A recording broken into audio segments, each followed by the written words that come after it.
সম্পৃক্ততা নাই, এখনো সে মসজিদে আসে না। আল্লাহ তাআলা বলে, বান্দা এখনো মদ খাস না, এখনো তুই জুয়া রাখবে যাস না, এখনো বান্দা আমলে চলো যাস না। বান্দারে আমি ধরে রাখবার চাই, বান্দা তো ঘুরে ধরে রাখার জন্য আমি আল্লাহ তাআলা তাদেরকে সময় দিছি। কতটুকু সময়? বান্দা মৃত্যু পর্যন্ত সময় দিছি, আজরাইল আসার আগেও পর্যন্ত সময় দিছি। বান্দারে যদি একবার ফিরে আয়, আর কত সময় দিতাম? তো প্রত্যেকটা সময় আপনি আমাকে আমার রব দিচ্ছেন, কই ডাকলেন না তো, একবার বললেন না তো ইয়া রব ইয়া রব, একটু জপলেন না তো ও আমার আল্লাহ ও আমার আল্লাহ, একবার ডাকলেন না তো? মারে ডাকলেন, বাবারে ডাকলেন, সন্তানরে ডাকলেন, আমারে তো ডাকলি না রে বান্দা। আমি তো সবচেয়ে বেশি ডাকার প্রাপ্য ছিলাম, আমাকে তো ডাকার কথা ছিল, আমারে ডাকলি না বান্দা। তোরে না সময় দিলাম বান্দা, তোর হাত না যখন শক্তি ছিল না, তোর হাতে তো শক্তি আমি দিলাম। বান্দা তোর নাক দিয়া শ্বাস নিতে পারতি না, আমি তো শ্বাস নেওয়ার শক্তি দিলাম।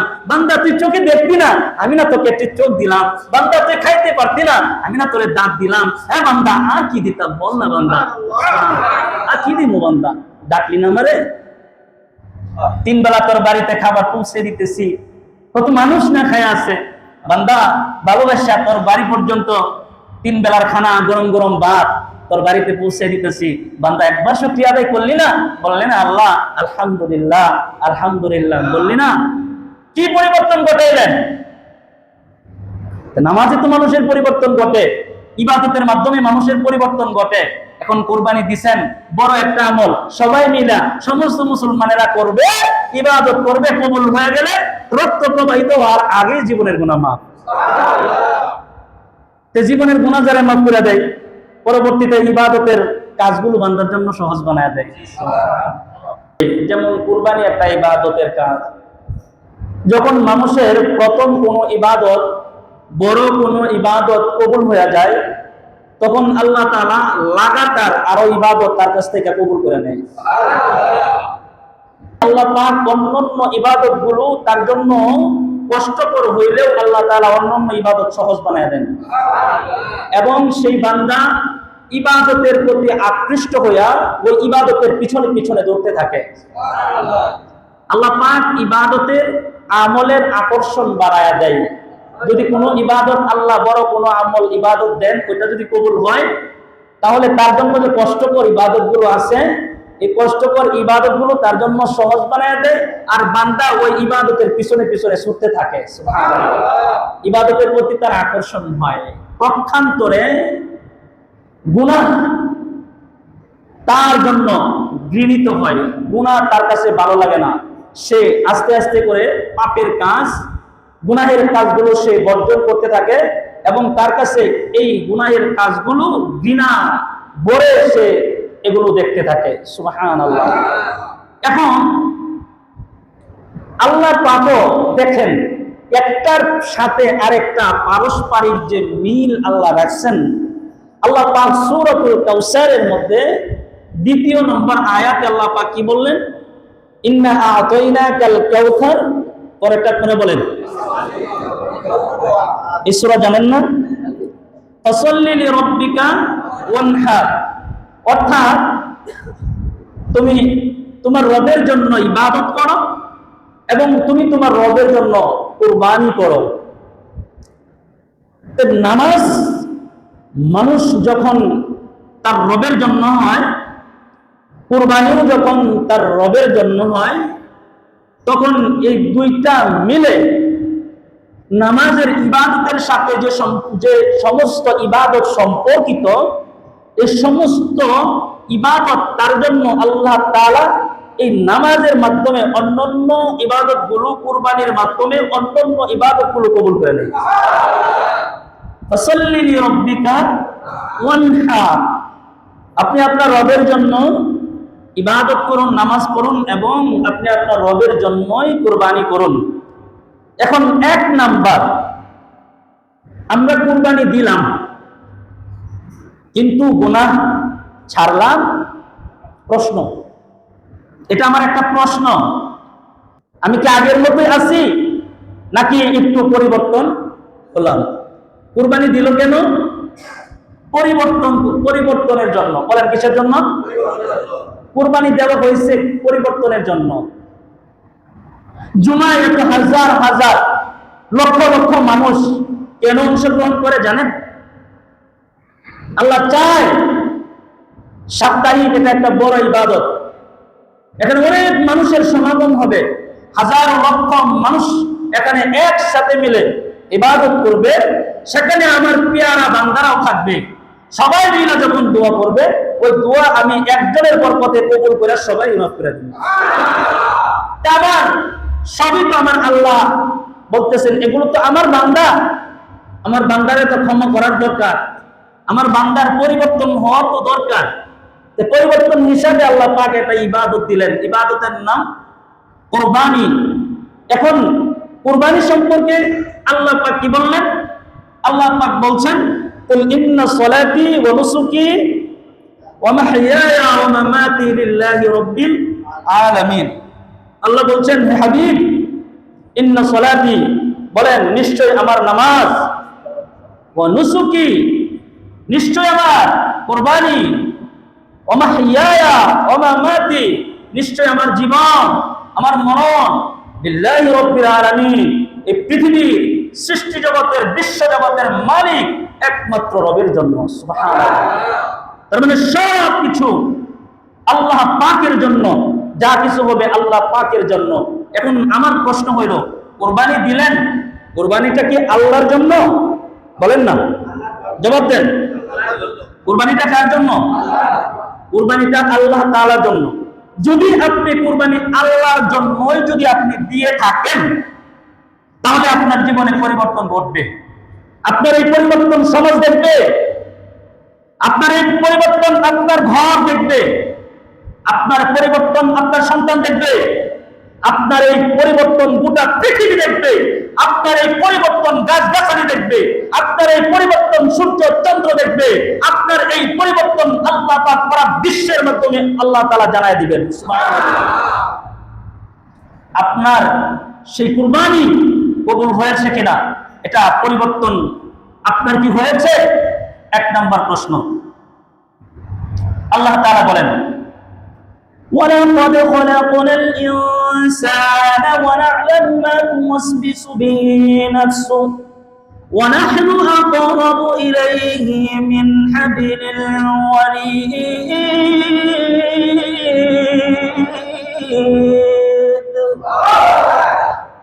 আল্লাহ পাক বলছেন, ওয়ালাকাদ খালাকনাল ইনসান, আল্লাহ পাক নিজে বলছেন, আমি নিজে মানুষ সৃষ্টি করেছি। ওয়ানা'লামু মা তুওয়াসবিসু বিহি নাফসু, তার অন্তরের ভিতরে তার নফস তাকে বিভিন্ন রকমের কুমন্ত্রণা দেয়, কুপ্রস্তাব দেয়, এ সম্পর্কে আমি আল্লাহ জানি। সুবহানাল্লাহ বলে। মানুষ বানাইছেন কে? আল্লাহ পাক বানায়। আল্লাহ পাক বলেন যে মানুষের অন্তরের ভিতরে তার নফস যে তাকে ধোঁকা দেয়, তাকে যে কুমন্ত্রণা দেয়, এ সম্পর্কে আমি জানি। ওয়া নাহনু আকরাবু ইলাইহি মিন হাবলিল ওয়ারিদ। আল্লাহু আকবার বলেন। আল্লাহ পাক বলেন, আমি বান্দা, এখানে একটি শাহরগ আছে। আল্লাহ পাক বলেন, আমি বান্দার শাহরগের রোগের চাইতে অধিক কাছাকাছি, অধিক নিকটবর্তী। মুফাসসিরিনে কেরাম তাফসীর করেছেন, তাফসীর ইবনে কাসিরের মধ্যে আসছেন, তাফসীরে জালালাইনের ভিতরে আসছেন। মুফাসসিরিনে কেরাম বলেন, মানুষের এই কণ্ঠনালী থেকে দুইটি চিকন রগ বের হয়ে গেছে। যে দুইটি চিকন রগ, এটা তার এই গর্দান, যেটাকে আমরা মাসাহ করি, যে গর্দানটাকে, এই গর্দানের সাইড দিয়া বের হয়ে গেছে। এটাকে বলে শাহরগ, মানে জীবন রগ। সুবহানাল্লাহ বলেন। এটা হলো জীবন রগ। এই রগটা কেটে গেলে মানুষ আর বাঁচে না। আল্লাহ পাক বলেন যে এই শাহরগের থেকেও আমি আল্লাহ পাক বান্দার অধিক নিকটবর্তী। আয়াত থেকে বোঝা যায় আল্লাহ রাব্বুল আলামিন কি বোঝাতে চান। আল্লাহ এটা বোঝাতে চান, বান্দা আমি তোমারে বানাইছি, তুমি আমারে ধোঁকা দেও, মনে করছো রবকে ধোঁকা দিলা? বান্দা তুমি আসলে আমাকে ধোঁকা দাও নাই। কারণ তোমাকে কে ধোঁকা দেয় এটা আমি আল্লাহ জানি। আমি তোমার এই ধোঁকা সম্পর্কে আমি জানি, কারণ আমি আল্লাহ তোমার শাহরগের চাইতেও কাছাকাছি। তুমি কারে ধোঁকা দিবার আইছো? তুমি যতই ধোঁকা দাও কোনো কাজ হবে না। এখন তুমি মনে করছো আমি তো আর কুরবানি আল্লাহর জন্য দিচ্ছি না, কুরবানি দিছি সমাজ বাঁচানোর জন্য, কুরবানি দিয়েছি আমার অনেক বন্ধু বান্ধব আছে তাদের জন্য, কুরবানি দিয়েছি আমার অনেক বাড়িঘর আছে ভাড়াটিয়াদের জন্য। আমি তো কুরবানি আল্লাহর জন্য দিই নাই, লিল্লাহিতের জন্য দিই নাই। কিন্তু তুমি ভাবতেছো তোমার মনের ভিতরে এইটা, আর উপর দিয়া বলতেছো আরেকটা, বলতেছো আল্লাহ তাআলার জন্য। আল্লাহ বলেন, না রে বান্দা, তোমার অন্তরের ভিতরে যে কুমন্ত্রণা আর কুধারণা কুচিন্তা দিছে ওইটা আমি আল্লাহ তাআলা আগেই জানা গেছি। সুবহানাল্লাহ। এখন তুমি মুখ দিয়া বললেই কি আর না বললেই কি, যখন অন্তরে ধারণা নিছো আর মুখ দিয়া প্রকাশের আগেই আমি আল্লাহ তাআলা যেভাবে করছিলাম ওইভাবেই কবুল করে নিছি। সুবহানাল্লাহ বলেন। এখন আমার এখানে একটা প্রশ্নই বলছিলাম, আল্লাহ পাক মানুষ বানাইছেন, আপনার অন্তরের খবরও তিনি রাখেন, জানেন, শাহরগের থেকেও নিকটবর্তী। এখন আপনি কি করলেন না করলেন সবকিছুই আল্লাহ তাআলা অবগত। এখন আপনার কুরবানি আল্লাহর জন্য নাকি মানুষের জন্য নাকি নিজের সম্মান বাঁচানোর জন্য, এটা জানেন কে? আল্লাহ। তার মানে এই আয়াত থেকে বোঝা গেল এখানে পরিবর্তনের একটা আশা আছে। আশাটা কি? আপনি আমাকে গুনাহের প্রবৃত্তি দিবে, আপনি আমাকে গুনাহ কাজে লিপিবদ্ধ করতে চাইবে নফস, কিন্তু সেদিকে যাওয়া যাবে না। কারণ আমি জানি আমার কুরবানি, আমার নামাজ, আমার জীবন, আমার মরণ কার জন্য? আল্লাহ তাআলার জন্য। তাহলে এক নম্বর প্রশ্ন করছিলাম, কুরবানি দিলাম কিন্তু গুনাহ ছাড়লাম।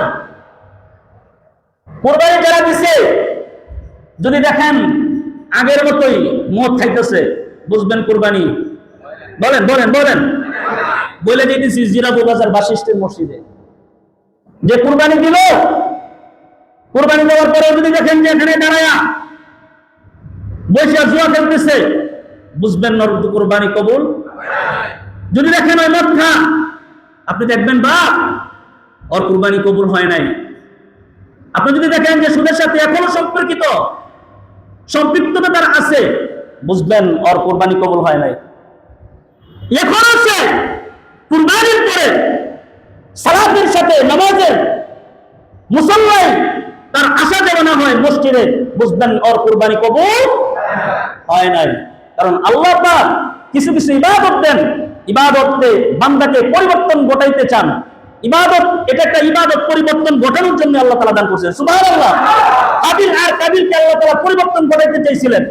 কাবিলের মনের ভিতরে যে কুযন্ত্রণা, কুচক্র, চিন্তা ধারণা পুরোটাই যে খারাপ, আল্লাহ তাআলা এটাকে পরিবর্তন ঘটাইতে চাইছিলেন। দাও ইব্রাহিম, দাও আদম, কুরবানি দাও। দুটার মধ্যে যদি দুটোটাই যদি সংশোধন হয়ে যায়, সুবহানাল্লাহ, সংশোধনের জন্য দিচ্ছেন। কিন্তু কুরবানি সে প্রথমেই নিয়ত করছে আমার কুরবানি কবুল হইলে হইল, না হইলে নাই, আমার বোন আমার, ঠিক না ঠিক? তার মানে আগে এটা ছিল।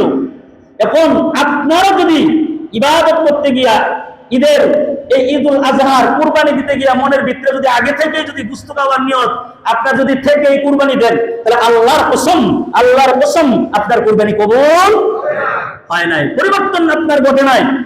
ইবাদতের মাধ্যমে তো পরিবর্তন ঘটানোর কথা ছিল, আপনার পরিবর্তন আপনার ঘটে নাই। তাহলে এক নম্বর আপনি দেখলেন ইবাদত করলেন, কুরবানি দিলেন, এখনো তার নামাজের সাথে সম্পৃক্ততা নাই, এখনো সে মসজিদে আসে না। আল্লাহ তাআলা বলে বান্দা এখনো মদ খাইস না, এখনো তুই জুয়া রাখবে যাইস না, এখনো বান্দা আল্লাহ চলো যাইস না। বান্দারে আমি ধরে রাখবার চাই, বান্দা তো করে ধরে রাখার জন্য আমি আল্লাহ তাআলা তাদেরকে সময় দিছি। কতটুকু সময়? বান্দা মৃত্যু পর্যন্ত সময় দিছি, আজরাইল আসার আগেও পর্যন্ত সময় দিছি। বান্দারে যদি একবার ফিরে আয়,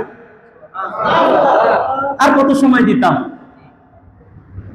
তো প্রত্যেকটা সময় আপনি আমাকে আমার রব দিচ্ছেন, কই ডাকলেন না তো, একবার বললেন না তো ইয়া রব, একটু জপলেন না তো, ও আমার আল্লাহ, ও আমার আল্লাহ, একবার ডাকলেন না তো? মারে ডাকলেন, বাবারে ডাকলেন, সন্তানরে ডাকলেন, আমারে তো ডাকলি না রে বান্দা। আমি তো সবচেয়ে বেশি ডাকার প্রাপ্য ছিলাম, আমাকে তো ডাকার কথা ছিল, আমারে ডাকলি না বান্দা। তোরে না সময় দিলাম বান্দা, তোর হাত না যখন শক্তি ছিল না, তোর হাতে তো শক্তি আমি দিলাম। বান্দা তোর নাক দিয়ে শ্বাস নিতে পারতি না, আমি তো শ্বাস নেওয়ার শক্তি দিলাম। বান্দা তুই চোখে দেখবি না, আমি না তোকে একটি চোখ দিলাম। বান্দা তুই খাইতে পারতি না, আমি না তোরে দাঁত দিলাম। হ্যাঁ বান্দা, আর কি দিতাম বল না বান্দা, আর কি দিব বান্দা? ডাকলি না আমারে? 3 বেলা তোর বাড়িতে খাবার পৌঁছে দিতেছি, কত মানুষ না খায় আছে। বান্দা ভালোবাসা তোর বাড়ি পর্যন্ত 3 বেলার খানা, গরম গরম ভাত তোর বাড়িতে পৌঁছে দিতেছি। বান্দা একবার শুকরিয়া আদায় করলি না? বললি না আল্লাহ আলহামদুলিল্লাহ, আলহামদুলিল্লাহ বললি না? কি পরিবর্তন ঘটাইলেন? নামাজে তো মানুষের পরিবর্তন ঘটে, ইবাদতের মাধ্যমে মানুষের পরিবর্তন ঘটে। এখন কুরবানি দিছেন, বড় একটা আমল, সবাই মিলা সমস্ত মুসলমানেরা করবে, ইবাদত করবে, কবুল হয়ে গেলে রক্ত প্রবাহিত হওয়ার আগে জীবনের গুনাহ মাফ। জীবনের গুনাহ যারা মাফ করে দেয়, পরবর্তীতে ইবাদতের কাজগুলো বান্দার জন্য সহজ বানায় দেয়। এই এলাকার ভিতরেই বলি, দেখবেন যারাই কুরবানি দিচ্ছে মসজিদে আসে নাই, মসজিদের সাথে তাল্লুক নাই, ওরা একটারও কুরবানি কবুল হয় নাই, একটারও কবুল হয় নাই, একটারও কবুল হয় নাই। কথা বলেন ঠিক না বেঠিক? এটা শুধু জিরাববাসী না, গোটা পৃথিবীর চ্যালেঞ্জ করলাম আমি, গোটা পৃথিবীকে চ্যালেঞ্জ করলাম। কারণ আল্লাহ ইবাদত কবুল করলেই পরবর্তীতে আল্লাহ তাআলা ইবাদত গুলো সহজ বানায় দেয়। তার মানে তোর ইবাদত কবুলই তো হয় নাই, পরে ইবাদত করে আর আল্লাহ তাআলা সহজ বানাইবে কই থেকে? কথা বলেন না? আপনার শরম লাগে না? আপনার কি এখনো শরম হয় নাই? এখনো কি নামাজ পড়ার সময় আপনার হয় নাই? আপনার লজ্জা কবে হবে? কবরে যাওয়ার আগে? আপনার তো লজ্জা হইব না? লজ্জা হওয়ার কথা যে আমি এখনো নামাজ পড়ি না। সন্তানও ডাক্তার, কই বাপ করে দেয় ঘরের ভিতরে, বুড়া হয়ে গেছে, নামাজের কথা বলে মসজিদে যায়। কথা বলেন না? সন্তান লজ্জা দেয় বাপেরে, তুমি না বুড়া হয়ে গেছে, এখনো মসজিদে যাও না কেন লাগে? এখনো কি করে থাকার কথা? করবে কোন দিন? বড় করে গেলে ওদিনকে তোর সুযোগ পাইবে না। আচ্ছা, নামাজ পড়ে না কারা? পাকিস্তানের এক উস্তাদ তার ছাত্রকে বলছে, ছাত্র আমি তোমার অনেক জ্ঞান শিখাইছি, অনেক ইলম আমি তোমাকে শিক্ষা দিয়েছি, আমি আজকে একটা পরীক্ষা নিতে চাই, আজকে আমি তোমাকে একটা প্রশ্ন করতে চাই, তুমি কি আমার প্রশ্নের জবাব দিবে? ছাত্র বুদ্ধিমান, ছাত্র বলে, উস্তাদ আপনি হচ্ছেন ইলমের গাড়ি, আর ওই ইলমের গাড়ির পিছনে দৌড়ানো ব্যক্তিটা আমি। সুবহানাল্লাহ। ওই ইলমের গাড়ি থেকে যে হালকা একটু হাওয়া বাতাস বেরোইছে, এই হালকা বাতাস আমার গ্রাম পর্যন্ত, নাক পর্যন্ত গেছে, এই এতটুকুন ইলম আমার, আর সেই ইলমের গাড়ি আমাকে প্রশ্ন করবে, ওস্তাদ জি আমি কেমনে জবাব দিব? তবে হ্যাঁ, আমি তো এমন উস্তাদের কাছে শিখেছি যে উস্তাদ ইলমের গাড়ি, সেখান থেকে হালকা একটু বাতাস তো পেয়েছি। বলেন উস্তাদ, আপনি প্রশ্ন করেন, যত সাধ্য আমি আমার প্রশ্নের, আপনার প্রশ্নের উত্তর দেওয়ার জন্য আমি চেষ্টা করবো। সুবহানাল্লাহ। তো উস্তাদ বলতেছে, ভারী ফাইন ছেলে তো, তুমি রাজি হয়ে গেল? আচ্ছা বলো, দুনিয়াতে নামাজ পড়ে না কারা কারা? ছেলে তো চালাক, এলেমের স্তম্ভের জায়গায় এলেম শিখছে, কথা কান চুপ হয়ে গেছে। উস্তাদকে ভাষণ বুঝাইতে চাই, উস্তাদ এখনো আমি কতটুকু দূর পর্যন্ত আগাই নাই, চুপ হয়ে রয়েছে। সুবহানাল্লাহ। নীরবতা পালন করে, ডাইরেক্টলি উত্তর দেয় না। কিছুক্ষণ চুপ থাকার পরে চিন্তা ভাবনা করে উস্তাদকে প্রশ্নের জবাব দিতেছে, উস্তাদ দুনিয়াতে নামাজ পড়ে না ও মুসলিম। সুবহানাল্লাহ বলেন। হিন্দু সনাতন ধর্মী ভাইরা নামাজ পড়ে? খ্রিস্টানে নামাজ পড়ে? ইহুদিরা নামাজ পড়ে? আচ্ছা বলো, বলো ফাইন জবাব দিছো, উত্তর দিছো, মাশাআল্লাহ খুব সুন্দর জবাব। দ্বিতীয়টা বলো, আর কারা পড়ে না? ছাত্র জবাব দিতেছে, হুজুর এই দুনিয়াতে নামাজ পড়ে না যারা পাগল। পাগলে নামাজ পড়ে? পাগল মসজিদে আয়, পাগল মসজিদে এলে দুঃখ দেননি, ওই পাগলের কি নাই? কথা বলে না। পাগলের নামাজ আছে? মসজিদে এবার গেলে দুঃখ দেননি? এই পাগল, ঠিক না ঠিক? পাগলের তো নামাজ নাই। কোন উস্তাদজি পাগল, ওর দুনিয়াতে ওর নামাজ নাই, যতক্ষণ পর্যন্ত তার চেঞ্জ না হবে, যতক্ষণ পর্যন্ত সে ভালো না হইবে, ততক্ষণ শরীয়তে তার কোনো বিধান তার নাই, তার কোনো ইবাদত নাই। তাহলে পাগলের নামাজ পড়ে না। তাহলে দ্বিতীয় কি বললাম? কোন মুসলিম নামাজ পড়ে না।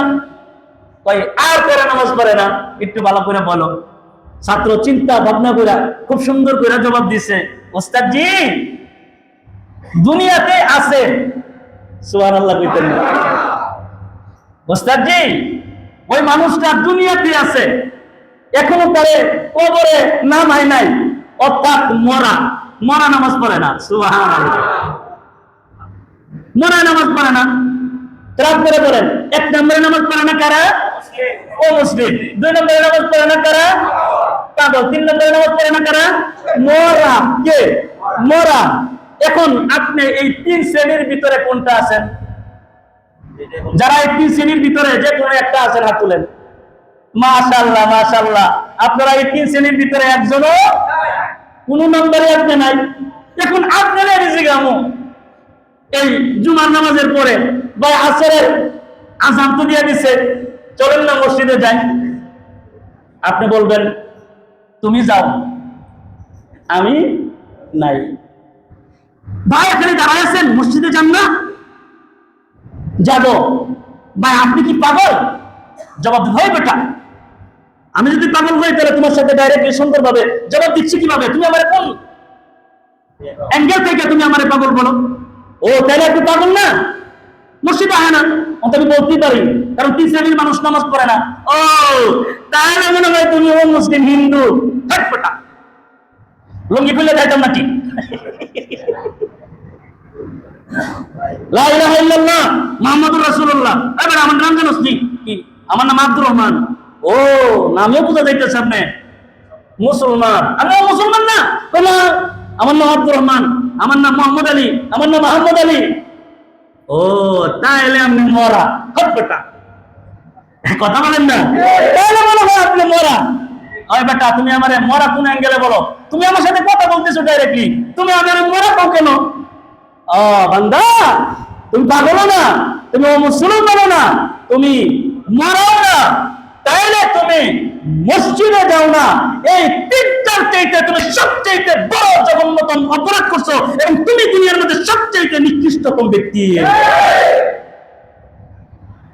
পাগলে নামাজ পড়ে না, আপনিও পড়েন না, তাহলে পাগলের সেটা কত কোন অংশে? কথা বল না। ও মুসলিম নামাজ পড়ে না, আপনিও পড়েন না, আপনিও মুসলিমের চাইতে কত নম্বরে আছেন? বা বুঝলেন না, সময় চলে যাইতেছে তো বুঝলেন না। আপনি এই তিন শ্রেণীর ভিতরে থাকতে চান না, বলেন না আপনি আমি পাগলও না। পাগল বললে রাগ করেন, মুর্দা বললেও আপনি রাগ করেন, ও মুসলিম বললেও আপনি রাগ করেন। কেন? আপনি তো নামাজ পড়েন না। আল্লাহ তাআলা বলছেন পরিবর্তন ঘটলো না, নামাজ কি আগের মতোই পড়ো না একটু পরিবর্তন হয়েছে? ফাওয়াইলুল লিল মুসাল্লিন, ধ্বংস অনিবার্য ওই সমস্ত নামাজীদের জন্য। কোন সমস্ত নামাজি? আল্লাযীনা হুম আন সালাতিহিম সাহুন। আল্লাহ তাআলা তো বলছেন ফাওয়াইলুল লিল মুসাল্লিন আল্লাযীনা হুম আন সালাতিহিম সাহুন, যারা নামাজের মধ্যে অলসতা করে, নামাজ নয়া বেখেয়ালি করে, জোহরের নামাজ আসরে পড়ে, আসরের নামাজ গায়ে আসার সময় পড়ে, নামাজের অবহেলা করে, এগুলোই নামাজের অবহেলা। কথা বলেন ঠিক না বেঠিক?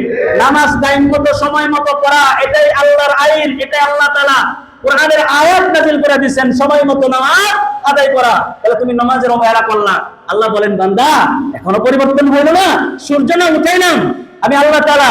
তোমরা মনে করো সূর্যের পরিবর্তন হইল না, সূর্যের পরিবর্তন হয় নাই। চন্দ্র দেখছো বান্দা, মনে করছো চন্দ্র উঠছে, চাঁদ উঠছে, সকাল হয়ে গেছে, এখন আর চাঁদ ডুবে গেছে, মনে করছো এরকম বান্দা? না, চাঁদ ডুবে নাই, সূর্য ডুবে নাই। আজকে তুমি এখানে, আজকে আমাদের এই দিনের বেলা সূর্য উঠছে, তুমি মনে করছো যে এখন চাঁদ আমাদের ডুবে গেছে, চাঁদ ডুবেছে তো সূর্য উঠছে। না বান্দা, চাঁদ ডুবে নাই, চাঁদ এখনো দেখো বাংলাদেশ ছাইরা বিভিন্ন রাষ্ট্রে গিয়া দেখো এখনো অন্ধকার, অনেক রাত্র, অনেক সময়, কথা বলে ঠিক না বেটে? অন্যান্য দেশে গিয়া দেখো এখনো রাত্র, রাত প্রায় 1টা 2টা 3টা বেজে গেছে। নিউ ইয়র্কে দেখো সেখানে এখনো রাত, সেখানে এখনো চাঁদ উঠে রয়েছে। এখন তুমি বাংলাদেশে দেখতেছো সূর্য উঠে গেছে, চন্দ্র ডুবে গেছে। না, আল্লাহ পাক বলেন আমার হুকুমকে সূর্যের মাধ্যমে আমি ছেড়ে দিছি, কালো চাদর বিছিয়ে দিছি, কালো চাদর যে দিক দিয়ে যাবে ওই দিকটা আল্লাহ পাক অন্ধকার বানায় দেয়। সুবহানাল্লাহ। আল্লাহ পাক সাদা চাদর লাগায় দিয়েছেন, এই সাদা চাদর যে দিক দিয়ে চলবে ওই দিক আল্লাহ তাআলা আলোকিত বানায় দেন। সুবহানাল্লাহ। আল্লাহ পাক বাংলাদেশের এই আকাশের জন্য মনে করেন এখানে আল্লাহ তাআলা তার সাদা চাদরে হুকুম করে দিয়েছেন, সাদা চাদরে গোটা বাংলাদেশ আলোকিত করে রাখছে। সুবহানাল্লাহ। এখনো বাংলাদেশের সূর্য উঠতেছে, সূর্য এটা এখনো ডুবে নাই। অন্য জায়গায় দেখেন সেখানে চাঁদ এখনো বিদ্যমান, চাঁদ এখনো উঠতেছে। আল্লাহ পাক বলেন 24 ঘন্টায় এদের কাজ, 24 ঘন্টায় এদের কাজ, এরা ডুবে না, এরা 24 ঘন্টাই তোমাদের পাহারাদারি করে। সুবহানাল্লাহ। এরা তোমার দিনের আলোতে তুমি কি করলা না করলা, দিনের আলোতে তুমি কি আমল করলা, দিনের আমলে তুমি কি গুনাহ করলা, এগুলোর সাক্ষ্য সূর্য আর চন্দ্রে দিবে। সুবহানাল্লাহ বলেন। এগুলো কে দিবে? চন্দ্র সূর্য। এগুলোর আপনি আমার জন্য দাঁড়ায় সাক্ষ্য দিবে, আপনি আমি কি গুনাহের কাজ করেছি, কি আমল করেছি, সূর্য সাক্ষী দিবে। এজন্য মুফাসসিরিনে কেরাম তিনারা বলছেন ওয়াশ-শামসি ওয়া দুহাহা, এই আয়াতের তাফসীর তিনারা করছেন, বলছেন সূর্য মানুষের অনন্তকাল, চিরস্থায়ীকাল। সূর্য মানুষের দুনিয়া শুরু থেকে লগ্ন নিয়া সূর্য মানুষ কি না করছে সব সূর্য দেখছে। আল্লাহ পাক সূর্যকে দেখাইছেন দুনিয়া সৃষ্টির পর থেকে। সূর্য যখন আল্লাহ তাআলা আসমানে দিবেন, আল্লাহ তাআলা এই সূর্যকে দুনিয়া গোটা মানুষের নেক আমল এবং গুনাহ দেখাইছেন। সুবহানাল্লাহ। তো সূর্য ডুবে নাই বান্দা, তোমার আমার সূর্য ডুববে। বান্দা একদিন তুমি এই সূর্যের আলো তুমি দেখবে না, একদিন তোমার কাছ থেকে সূর্যের আলো ডুবে যাবে। যেদিন কাই তুমি দুনিয়া থেকে চলে যাইবা সেদিন কাই তোমার সূর্য ডুবে যাবে, সেদিন তোমার চন্দ্র ডুবে যাবে, সেদিন তোমার চাঁদ ডুবে যাবে, সেদিন তোমার জমকালো বাতি নিভে যাবে, সব নিভে যাবে বান্দা। সূর্য সূর্যের জায়গায় থাকবে, চাঁদ চাঁদের জায়গায় থাকবে, শুধু থাকবে না বান্দা তুমি। কিন্তু বান্দা দুনিয়া থেকে চলে যাইবা, তোমার চাঁদের প্রয়োজন, তোমার আলোর প্রয়োজন, তোমার নূরের প্রয়োজন। এজন্য আমি আল্লাহ তাআলা যুগে যুগে ইবাদত রাখছি। ওই ইবাদত দিয়ে বান্দা আলো বানায়া তুমি জান্নাতের রাস্তা দেখা জান্নাত পর্যন্ত যাতে পৌঁছে যেতে পারো, এজন্য ইবাদতের আলো, ইবাদতের চাঁদ, ইবাদতের সূর্য তোমাদের জন্য রাখছি।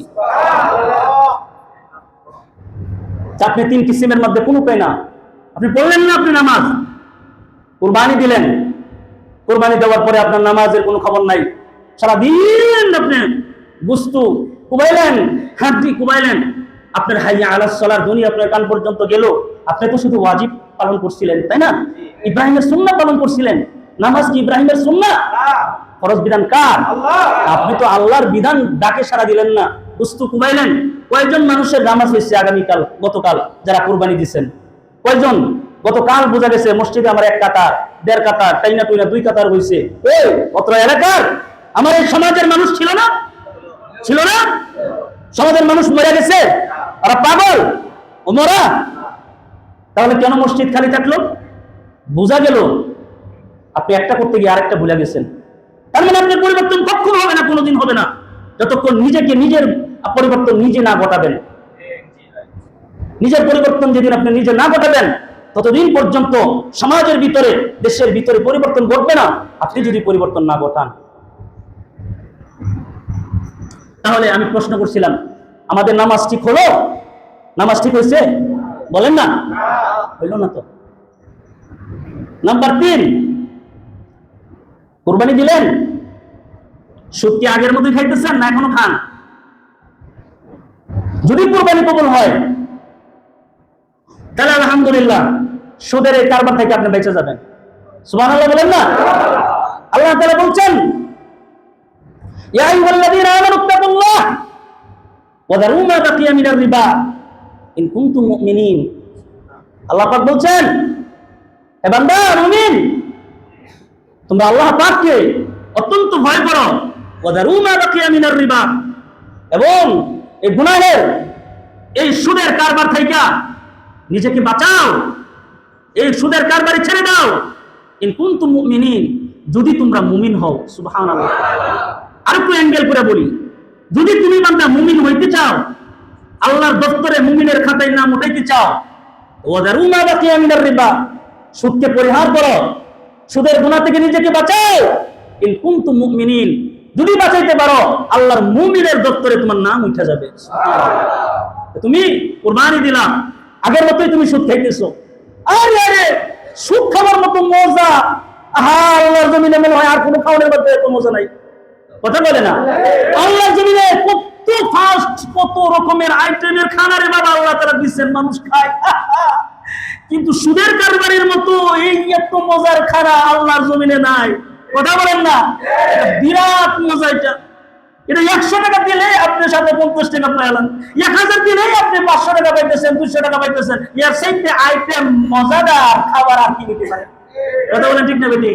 হ্যাঁ বান্দা পাগলা, হ্যাঁ নিজের মায়ের সাথে জিনা করে খা, খাস না কুত্তা গু খা, বান্দা তুইও খা। কুত্তা তো বুঝ, কুত্তার খাওয়ান আল্লাহ তাআলা নির্ধারণ করছে। বান্দা তোর জন্য তো খাবার আল্লাহ তাআলা আলাদা নির্ধারণ করছে, দুটো নির্ধারণ করে নাই, দুটো নির্ধারণ করে নাই। কথা বলেন? পায়খানা নির্ধারণ করছে আপনি আমার জন্য, খাবারটাই তো নির্ধারণ করছে আল্লাহ তাআলা। বান্দা খাইবার চাস বানা রাখা, পুকুরের মতো গিয়া পায়খানার মধ্যে সেটাসাটি খরচ কেন রে বান্দা?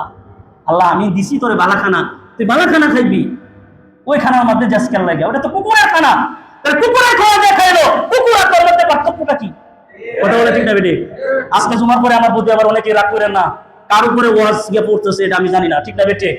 কিন্তু বিধান কি আল্লাহর বিধানের বাইরে বললাম না ভিতরে বললাম? রাগ করলেন? ঠিক না বেটি?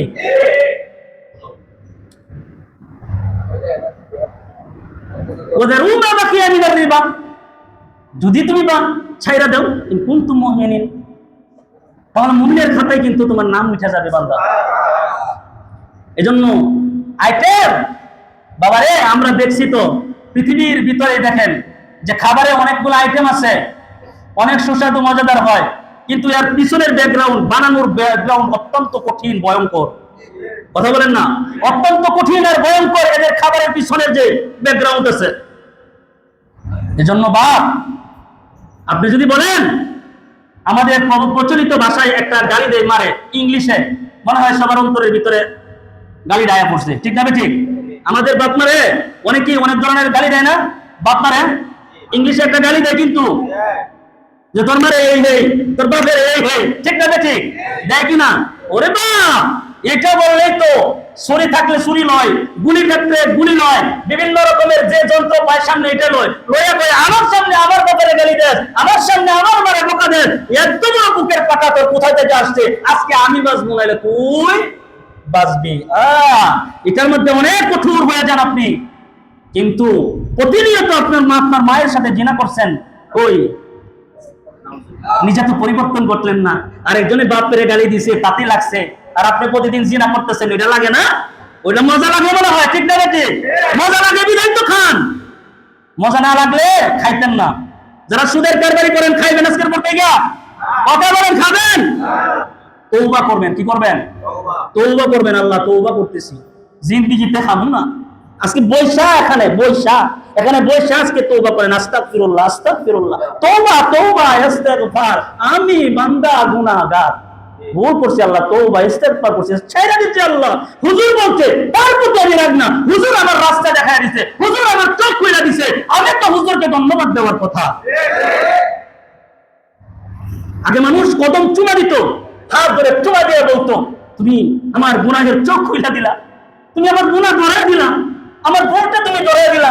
আর সে চুমা দিয়ে বলতো ভাই কোনোদিন কত মানুষের সাথে সম্পর্ক রাখলাম, কেউ কোনোদিন আমার এত বড় উপকার করে নাই, তুমি আমার চোখ খুলে দিয়ে উপকার করলা, বাবা আমি তোমার এই ঋণ পরিশোধ কোনোদিন করতে পারবো না, চুমা দিছে।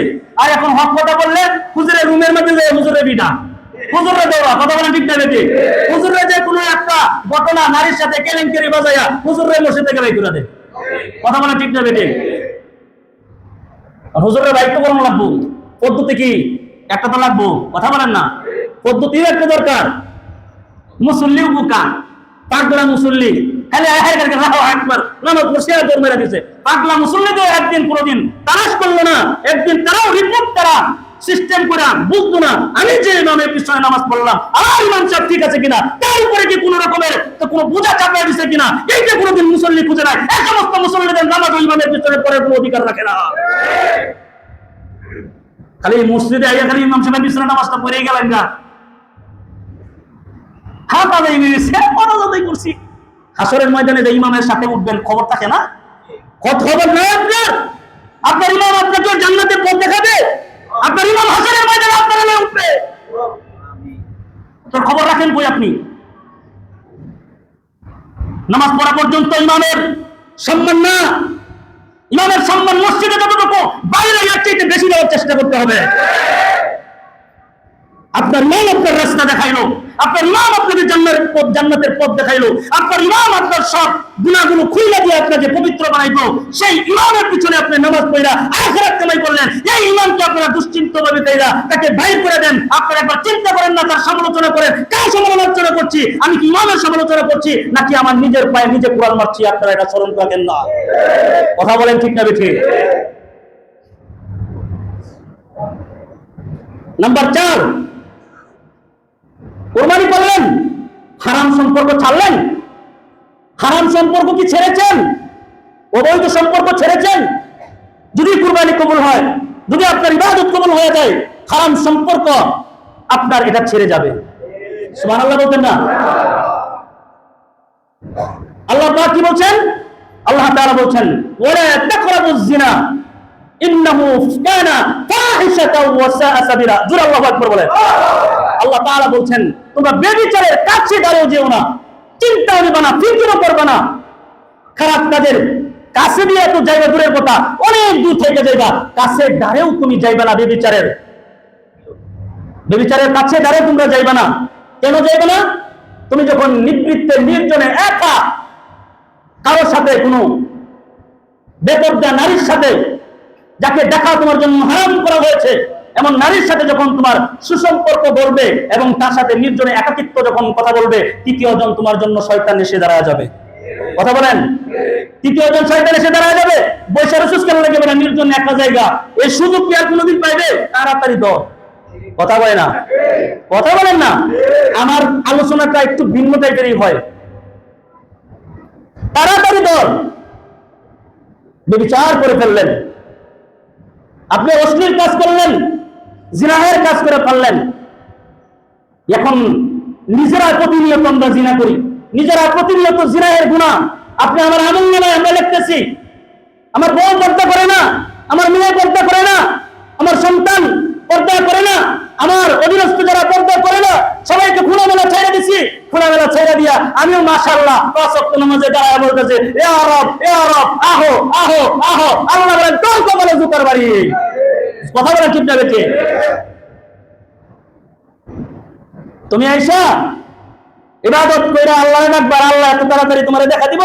আল্লাহ বলছেন, আমি বান্দার সাথে দেখা দিব সেই দিন, যেই দিন বান্দা তার হায়াতের জিন্দেগির আমার যে হারাম কাজগুলো আছে, এই কাজগুলো যেদিন সে বিরত থাকবে, এই গুনাহের কাছে দাঁড়াও যাবে না। আমি যা নিষেধ করেছি, নিষেধ কাজকে বান্দা এগুলোর কাছে দাঁড়াও যাবে না। আমি যা হুকুম করেছি সেগুলো আমার বান্দা আদায় করবে। যেই দিন বান্দা আমার হুকুমের আনুগত্য হয়ে আমার দাসত্ব স্বীকার করবে, সেই দিন আমি আল্লাহ তাআলা কপালের চোখ নয়, অন্তরের চোখ খুলে দেব। আমি আল্লাহকে সে দেখতে পাবে। সেদিন সে আর আমি একসাথে থাকবো। এক ইমামে আজম, ইমামে আজম, খতিবে আজম ইমামে আবু হানিফা রাহমাতুল্লাহ আলাইহি 100 বার আল্লাহ তাআলাকে স্বপ্ন দেখছেন। তাহলে 5 নাম্বার, কুরবানি দিলাম, এখনো কি মুখে দাড়ি বাঁধাবে নাকি এখনো হুমশিক হবে? হাসবো না, না। আমার পরিবর্তন ঘটলো কিনা কুরবানির পরে? আমার মুখে দাঁড়িয়ে আছে, উঠতেছে, গজাইতেছে, হুমশিক করবো নাকি ছেড়ে দিব? জোরে বলেন না, বলেন না, জোরে বলেন, বলেন না। এই যুবক ভাইরা যারা দাঁড়িয়ে রাখো নাই, রাগ করবে না, পায়ে হাত দিয়ে বলি, একজনও রাগ করবে না, একজনও না, আল্লাহর জন্য বলতেছি, একজনও না। দাড়ি কাটবা? এই যুবক, দাড়ি কাটবা? দাড়ি কাটবা? এই ভাই দাড়ি কাটবেন? আপনি আমার সামনে কাটবেন? এই যুবক ভাই দাড়ি কাটবেন? কুরবানির পর থেকে পরিবর্তন হওয়ার দরকার আছে কিনা? কুরবানি দিচ্ছেন কে? কুরবানির চেহারা দেখতে পারতেন? দেখতে পারতেন? কুরবানির দিনে কোনাবাড়িতে পশু জবাই করতে যাইয়া কারেন্টের আঘাতে 2 সন্তান বাবা একসাথে মৃত্যুবরণ করছে।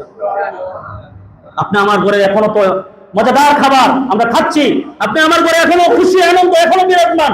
তাদের ঘরগুলোর কথা একবার চিন্তা করেন, সেই জায়গায় যদি আমি হইতাম, সেই জায়গায় যদি আপনি হইতেন, ওই পরিবর্তনের আশা ছিল?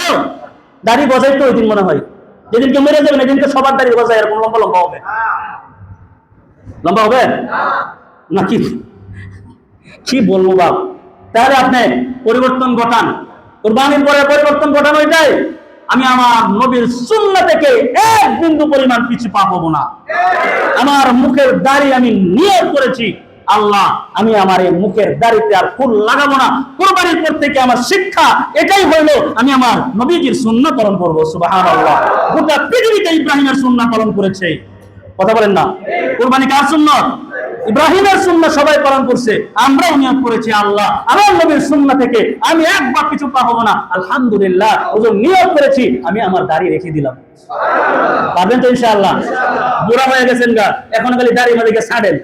এমনও কি শাস্তিরা সুমা দিব, দাদিরা এখনো সুমা দিব? আপনি এখন কারে দেখাইবেন? আসেন কেন? এখন আপনি কারে দেখাইবেন? কথা বলেন না? এখন আল্লাহরে না হয় একটু দেখা, যখন লম্বা দাড়ি গুলা হেলে দুলে আল্লাহ দেখে দেখে হাসে। তাহলে আপনি আর কেল্লা কেটে খাটো করেন, এমন একটু টাইম নেবেন, লম্বা করে তেমনি পারেন তো ইনশাআল্লাহ? লম্বা অবস্থা কেল্লাকে ছাইড়ে দিছে, অবস্থাকে প্রতিদিন সকালবেলা ফজরের নামাজের আগে উঠতে উঠতে টানবেন, দেখবেন যে ইনশাআল্লাহ লম্বা হয়ে যাবে। নিয়ত সহি থাকলে হওয়ার সম্ভাবনা আছে। পারবেন তো ইনশাআল্লাহ? এখন 6 নাম্বার, আপনার পশু জবাই হয়েছে নাকি আপনি নিজে জবাই হয়েছেন, এটা আগে ভাগে বুঝা। আপনি নফসকে কি আপনি জবাই করলেন নাকি পশু জবাই করছেন? বলেন তো, আপনি নিজের নফসকে আপনি জবাই করছেন নাকি পশু জবাই করছেন? কেউ প্রশ্ন জবাব সবাই দিবেন, আমার মসজিদ সব সারা। বলেন, এই কুরবানিতে পশু জবাই করছেন নাকি নিজের নফসকে জবাই করছেন? ঘুরে বলেন। দুটোটা, নফস এবং পশু। কিন্তু মূলত জবাই হওয়ার কথা কোনটা? নফস। মূলত কোনটা? নফস। আমার ভিতরে যে বেখেয়ালি আছে, আমার ভিতরে যে গুনাহ আছে, আমার ভিতরে যে আবর্জনা আছে, আমি একজন, আমি এমপি, আমি মন্ত্রী, আমি ব্যারিস্টার, আমি ডক্টর, আল্লাহ বলছেন এগুলো মাটি বানানোর লাগে কুরবানি দিছি। সুবহানাল্লাহ। আস্তে বলুন, আরো তো আস্তে বলুন। গুনাহ হবে। কি মুসল্লিরা বানাইতেছে, 3 দিন খালি মরতাছে, একদিন একটা ফু দিয়া দেখলে তো বানাই আল্লাহ। আমিন কোন, আমিন কোন মিয়া। আল্লাহ সবাইকে কবুল করুন। রাগ করলেন? এটা আবার একটা ভাইরাল হয়েছে, ওই হিসাবে কিন্তু আমি বলি নাই, আমি আসলে যে কথাগুলো কইছি ওইটার উপরে বুঝাইতেছি। রাগ করলেন?